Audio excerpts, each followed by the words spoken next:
Okay, now we'll see the question number 31 to 40, chapter 38, electromagnetic induction. इसमें देखो right angle triangle ABC made from the metallic wire moves at uniform velocity, uniform speed v in its plane as shown. Uniform magnetic field v exists in the perpendicular direction. Find the EMF induced in the loop ABC. Close loop है और पूरा पूरा field के अंदर है तो net no change of flux induce EMF will be 0.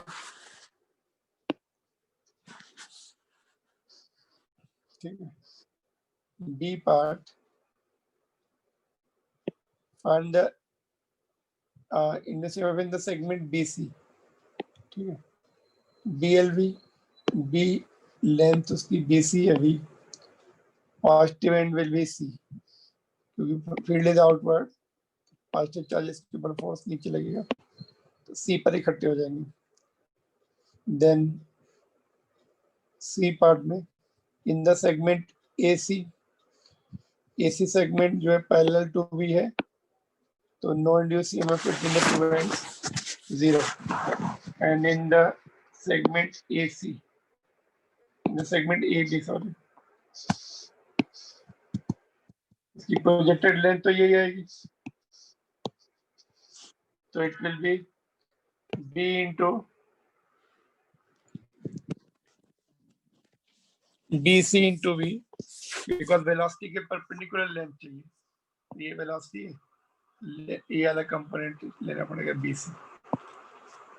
and इसमें कौन सा higher potential पे होगा? A will be at positive potential. ठीक है. तो this is done. Now 32 copper wire bent into the shape of the semicircular radius translates in the plane with the constant velocity v. ऐसा uniform magnetic field B exists in the direction perpendicular to the plane of the wire. Find the EMF induced between the two ends of the wire. ऐसे है. The velocity perpendicular to the diameter joining the two ends is, and velocity इसके perpendicular to the diameter है v. Projected length ये आ जाएगी 2r के बराबर b into 2r into v. ये answer हो जाएगा. And velocity is parallel to the diameter ऐसे. तो दोनों एंड सेम पोटेंशियल पे होंगे. 0 answer. Question number 33. Wire of length 10 centimeter translates in the direction making angle 60 degree with its length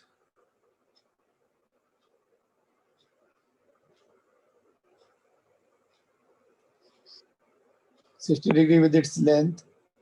The plane of motion is perpendicular to the uniform magnetic field 1 Tesla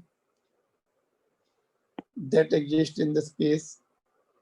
Find the EMF induced between the ends of the rod if speed of translation is 20. देखो इसमें just we'll go through. Wire of length 10 centimeter translates in the direction making angle 60 degree with its length. ऐसे जा रहा है. तो इसकी perpendicular length कितनी आएगी? V sin 60. V sin 60 लिख देंगे. तो BLV, V perpendicular लो या length perpendicular लो V के. Length perpendicular लेंगे तो ऐसे आएगा. But V perpendicular ले रहे हैं, that is easier. Same answer आएगा. This is the answer. 34 पे चलेंगे. Circular copper ring of radius r translates in the plane with the constant velocity v. Uniform magnetic field B exists in the space in the direction perpendicular to the plane of the ring. Field perpendicular to the plane of the ring inward outward. Consider different pairs of the diametrically opposite points in the ring. between which pair of the points is the maximum EF? A, B, top and bottom point. That is diameter perpendicular to velocity. So B into 2R into V, and between which pair it is minimum. तो ये velocity के जो line में होंगे, it will be minimum diameter parallel to velocity is minimum. Both ends will be at same potential. Potential difference will be zero. EMF will be zero. 35 में ये sorry 35 में एक स्लाइडिंग कंडक्टर से जा रहा है, पूछा है कि करंट निकालना, नहीं फोर्स कितने लगेगा, क्लोज लूप है नहीं, करंट नहीं बनेगा तो no force, I 0 BIL, so no force is required in the in this case unless it is closed loop. Figure shows the long U-shaped wire of the length L placed in the perpendicular magnetic field as shown. Resistance of all the wires is R ohm per unit length at T is equal to 0. This is यहाँ पर है, यहाँ से चलना शुरू कर रहा है, लेफ्ट एज पर है. Draw the equivalent circuit showing the induced EMF on the battery. Calculate showing the induced EMF as a battery. Calculate the current. इसका बैटरी जैसा ऐसा दिखा लो. तो E by R, तो R total BLV अपन R total. तो R is the resistance per unit length. Total में ये दो लेंथ LL की है और ये दो XX हो जाएगी, ये X हो जाएगी, but X will be V into T. तो वो वैल्यू पुट कर देंगे यहाँ पर, 2 बाहर निकाल लिया. This is the answer.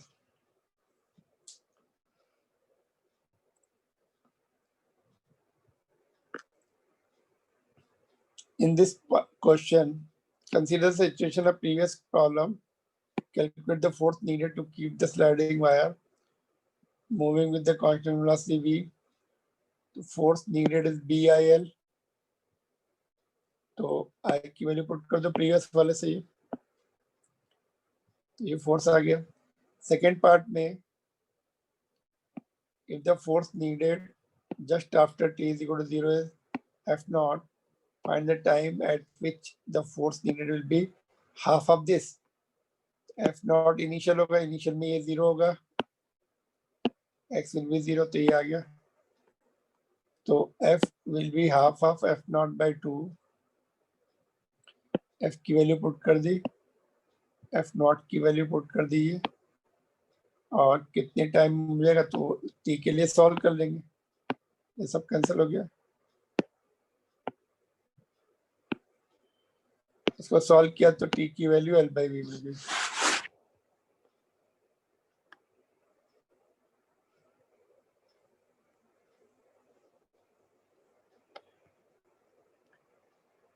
Thirty में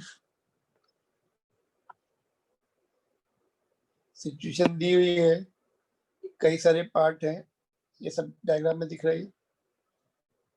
इसका रेजिस्टेंस है, इसका नेग्लिजिबल है. तो सबसे पहले क्या निकालना है इसमें, current in the loop at the instant when the speed is V. BLV by R. Resistance में देखो क्या है, इसका है और इसका है.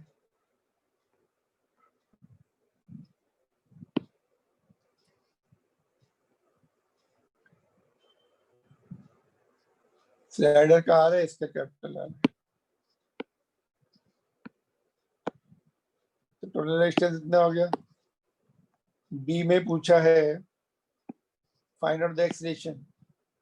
Force upon mass BIL upon mass, I की वैल्यू यहाँ से पुट कर दी, ये वाली वैल्यू यहाँ पुट कर दी लेफ्ट साइड में. मूव किधर कर रहे हैं इसको, where are we moving it?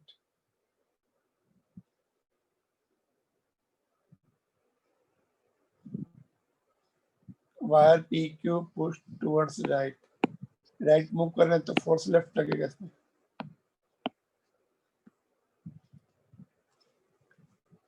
Velocity v as a function of x. तो एक्सीलरेशन का फार्मूला x वाला लिखा, तो a is equal to v dv by dx. dx को जल ले आए, एक्सीलरेशन की वैल्यू ऊपर से पुट कर दी. ठीक है, ये v कैंसिल हो गया, इधर 1 रह गया, उसका डिफरेंशिएशन v आ जाएगा. लिमिट्स लगा देंगे ये ऊपर नीचे वाली. इधर क्या आ रहा है? dx. तो इधर भी x के कोई फंक्शन नहीं है, तो x बच गया यहाँ पर. लिमिट 0 टू x 1 आ जाएगा यहाँ पे. लिमिट जब लगाएंगे तो x आ जाएगा, और इसको इधर भेज दो, प्लस हो जाएगा. तो ये आंसर आ गया.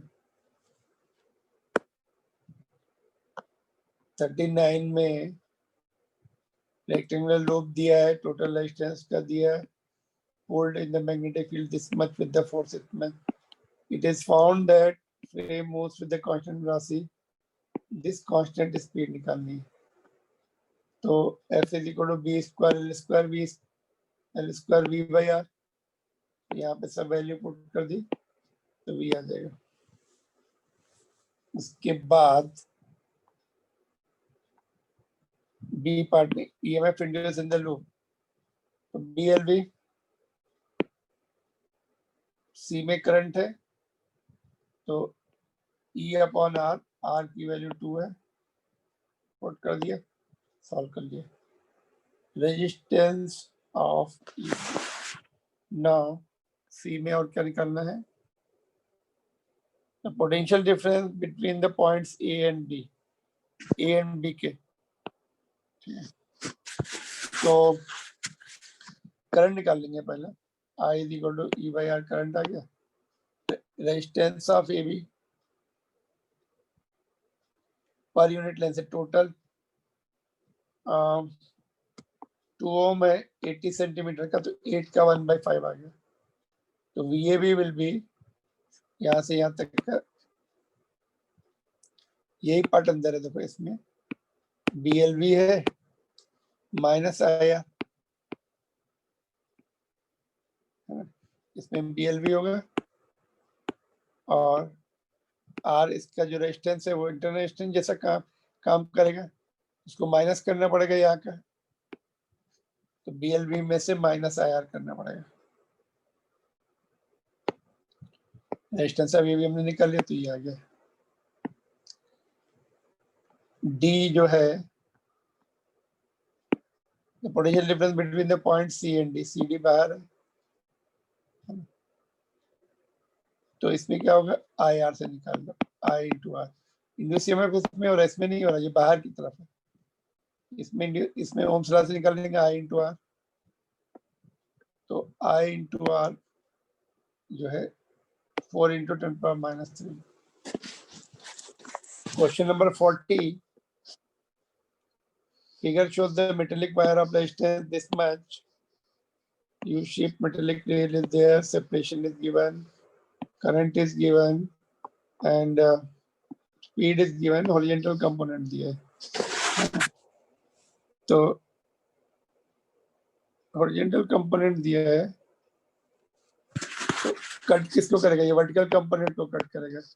तो horizontal is given, angle of dip is given, तो vertical आ जाएगा. Angle of dip is not given, other parameters are given. तो डेल के साथ vertical component को कट कर रहा है, which is BH10 डेल. तो यहाँ पे I is equal to B vertical into L into V है. I दिया है, B vertical को हम पुट कर देंगे BH into 10 डेल. BH की वैल्यू दी है 10 डेल, लेंथ दी है, वेलोसिटी दी है, और रेजिस्टेंस दी है. If we solve it, 10 del is 1/3, del is 10 inverse 1/3.